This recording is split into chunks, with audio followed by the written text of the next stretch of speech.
Hi, so we're the Tall and the Small. I'm Alexa McLean. I'm Georgie Walker.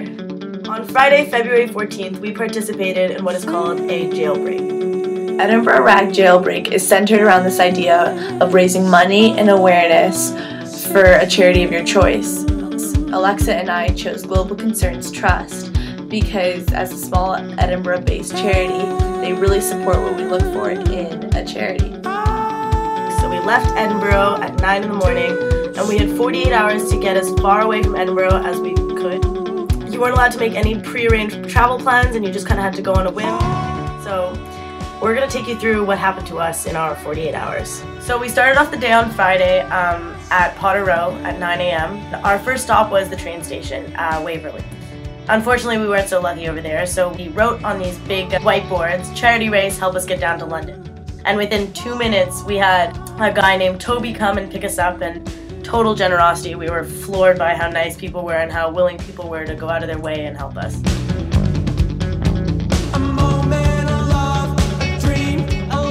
So we sat at this roundabout. We were kind of dancing around, listening to music, holding up our charity signs. Even if people weren't picking us up, they were honking at us, smiling, waving, just anything to show their supporter spirit for our cause. And maybe they weren't going the right way, but it was just nice to have people kind of recognize us and see what we were doing and kind of give us a nod of approval. Neil picks us up, drives us down to Manchester, and again, the generosity of this man. In the end, he ended up taking us to Runcorn. This is a small train station. We approached the train managers, and they were super supportive of our cause. And we headed down to Euston Station in London. So at this point, we were trying to engineer what kind of people we knew that could maybe help us, that could maybe further this cause that we were trying to push. So we're trying to engineer as much of our social capital as we possibly could.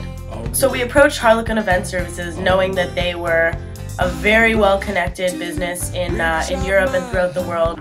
Someone who could definitely engineer some social capital in our favor and get people talking and moving. And again, this whole thing was so time sensitive, and how quickly they moved and how willing they were to put everything else on hold, get on the phone, get on the computer, and move mountains for us, and took us down to the airport. And I have to say, it was crazy exciting. I mean, we didn't know where we were going, they didn't know where we were going. The thing that blew me away the most was how willing people were to just jump on board for this cause with us and do the best that they could to try to get us as far as we could. We tried to get down to Dubai, Jordan, Israel, Prague. But we figured the best place in the world to finish up a race is the place where races started.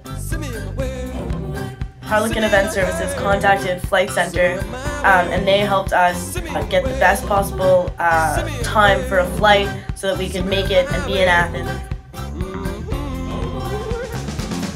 I mean, we could not have been more grateful of the time and energy and effort and enthusiasm that these two guys put in for us. It was unbelievable.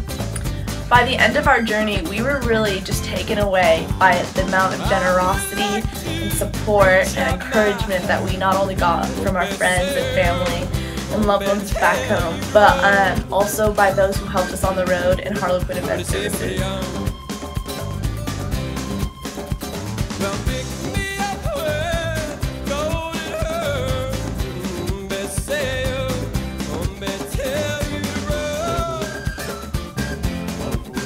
See me,